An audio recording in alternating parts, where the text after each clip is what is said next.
Good morning, everyone. Hope you all are fine at your place and are studying properly. Now, today in this video of biology, we'll be moving further ahead with the chapter soil. We were studying about the property. We will be studying today about the properties of soil. Last day we studied about the types of soil. Okay, so let's start today with the properties of soil.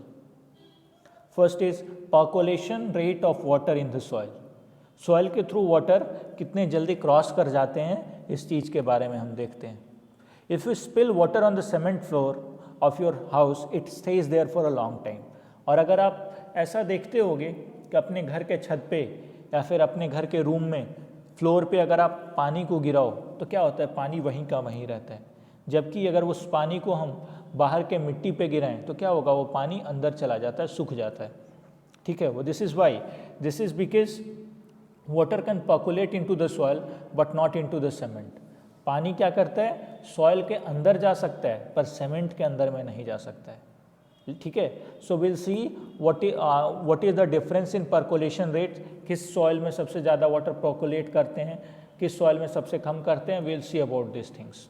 Okay, now also हम लोगों ने वहाँ देखा था different layers. जब horizons को हम पढ़ रहे थे देन वी शॉ कि रेन वाटर कलेक्ट कहाँ होता है. रेन वाटर कलेक्ट होता है अबव द बेड रॉक. ठीक है, rain water that percolates through the soil collects above the bed rock. This natural level of ground water is called water table. और जब percolate पानी जब सॉइल के through अंदर जाता है, अंदर जाने के बाद जो बेड रॉक है उस सॉइल के ऊपर में बेड रॉक लेयर, सॉइल का जो लेयर है आपका बेड रॉक सबसे लास्ट लेयर, उस लेयर के ऊपर पानी जमा होता है and it forms water table. और वहीं से आपको पानी मिलती है. ठीक है, that water table provides you with the water for drinking. Next is moisture in the soil. Next क्या है, moisture in the soil. Moisture क्या होता है, amount of water vapour. Moisture is nothing, it is just the amount of water vapor in the soil. Now what happens, touch and feel the sample of a soil. आप एक soil के sample को touch करके feel करके देखो, आप क्या होगा, आपको उसमें moisture थोड़ा वो soil में water का content दिखेगा, आपको water मिलेगा. ठीक है, और ठीक उसी sample को आप heat करो. heat करने से क्या होता है, water vapor evaporate कर जाते हैं. ठीक है, water vapor evaporates. Now what you will see that the sample that you have got will have no water left in it. उसमें कोई भी water नहीं होगा. अब उसमें water नहीं होगा. ठीक है, why? Because water has been removed by heating. पहले तो water था उस soil में, लेकिन जब उस सॉइल को हम ऐसे सॉइल सैंपल को हीट करके वाटर को रिमूव करते हैं, वाटर ड्रॉपलेट्स इवापोरेट कर जाते हैं, बाहर निकल जाते हैं, उड़ जाते हैं वाटर वेपर के फॉर्म में. ठीक है, इसके कारण क्या होता है, आपका वाटर सॉइल का मॉइस्चर ख़त्म हो जाता है. वाटर जो कि सॉइल में प्रेजेंट होता है उसका अमाउंट ख़त्म हो जाता है. On hot summer days the vapour coming out of the soil forms layer above the ground and reflect the sunlight and the air above the soil seems to be shimmer. और hot summer days में क्या होते हैं, जो भी आपका moisture content होता है सॉइल से वो इवापोरेट करता है. ठीक है, it evaporates from the soil. Next, absorption of water by soil. जो सॉइल क्या है, वाटर को एब्जॉर्ब करता है. ठीक है, different types of soil has got different absorption rate. Just like you can see sandy soil absorbs less water and allows more water to percolate. Sandy soil जो है वो कम water को absorb करता है और ज़्यादा water को जाने देता है, अपने थ्रू percolate करने देता है. तो ये sandy soil क्यों ऐसा करता है, because दो sandy soil के particles के बीच में space ज़्यादा होते हैं, एक दूसरे से वो कम जुड़े हुए रहते हैं, इसके कारण space ज़्यादा होता है. ठीक है, that is why water can easily percolate through them. ठीक है, जबकि क्लेई सॉइल जो है that absorbs more water than sandy soil and allows less water to percolate. और जो क्लेई सॉइल जो है वो लेस वाटर को पर्कुलेट होने देते हैं, वो ज़्यादा वाटर को एब्जॉर्ब करते हैं. यहाँ जो हम पर्कुलेशन रेट के बारे में पढ़ रहे थे, here percolation rate of water in the soil, you have to keep this in mind कि सबसे ज़्यादा पर्कोलेशन किस में होता है, सैंडी सॉइल में, और सबसे कम पर्कोलेशन क्लेई सॉइल में। क्यों? क्योंकि सैंडी सॉइल जो है उसके पार्टिकल्स के बीच में स्पेस ज़्यादा होते हैं, इसके कारण वाटर ईजिली फ्लो कर सकता है, जबकि क्लेई सॉइल के बीच में पार्टिकल्स के बीच में स्पेस कम होते हैं, इसके कारण वाटर फ्लो नहीं कर सकता है, वो वहीं पे अट्रैक्ट हो जाता है, वहीं पे अटैच्ड हो जाता है। ठीक है, next, you have already seen that sandy soil cannot absorb much water because of the large space between the soil particles. soil particles के बीच में क्या होता है, large space होता है, जबकि clay soil absorbs and retain a lot of water. Why? Because it has got lesser space between its particles. And here a lot of clay in the soil, stagnant water collects above the soil whenever it rains, and this is called as water logging. और clay soil में क्या होता है, water जो rainfall के बाद होते हैं वो कलेक्ट हो जाते हैं, और जमा होने वाले वाटर के इस प्रोसेस को हम क्या बोलते हैं, we call this as water logging, पानी का जमा होना बोला जाता है। In marshy areas the soil is always water logged. In जो मार्सी एरियाज होते हैं जहाँ वाटर का कंटेंट ज़्यादा होता है, वो एरिया जहाँ पे पानी जमा रहता है हमेशा, वहाँ पे क्या होता है, there is a greater concentration of which soil, clayey soil. Waterlogged soil cannot hold air for roots to breathe and plant cannot grow well in it.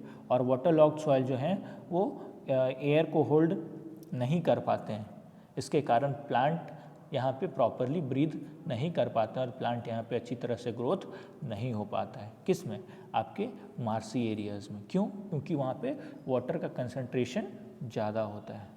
Clear? Will see soil and crops. हम आज soil और crops के बारे में पढ़ें, कौन सा soil में कौन सा क्रॉप आपका ग्रो करता है। ठीक है, so different types of soils are found in different places. अलग अलग जगह पे डिफरेंट टाइप्स ऑफ सॉइल्स मिलते हैं, और ये किस चीज़ पे डिपेंड करता है, ये डिपेंड करता है आपका टेम्परेचर पे, रेनफॉल पे, ह्यूमिडिटी पे, सनसाइन पे, वाटर, विंड स्पीड पे, इन सभी फैक्टर्स पे, वाटर पे भी डिपेंड करता है, वाटर कैसा कितने अमाउंट में अवेलेबल है। ठीक है, तो इन सभी फैक्टर्स पे आपका types of soil in an area depend करता है। ठीक उसी प्रकार टाइप्स ऑफ सॉइल पे आपका कैसा प्लांट का ग्रोथ होगा उस जगह पे, ये भी डिपेंड करता है। ठीक है, so will see which type of plants are found in which region. Clayey and loamy soil are both suitable for growing wheat and gram. Clayey और लोमी सॉइल जो हैं ये व्हीट और ग्राम दोनों को के ग्रोथ के लिए मोस्ट सूटेबल होते हैं। Paddy requires soil rich in clay and organic matter with good capacity to retain water. और जो पैडी हैं उनके लिए कैसा सॉइल चाहिए, क्लेई सॉइल चाहिए, और साथ ही साथ ऑर्गेनिक मैटर चाहिए to hold water, to retain water. ठीक है, व्हीट और ग्राम के लिए क्या चाहिए, क्लेई एंड लोमी सॉइल, जबकि पैडी के लिए clayey soil with organic matter.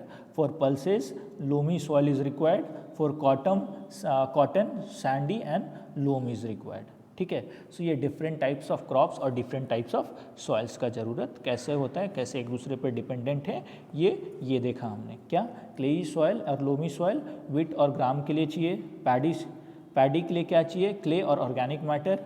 For pulses we need loamy soil, and for cotton sandy and loam is required. Clear?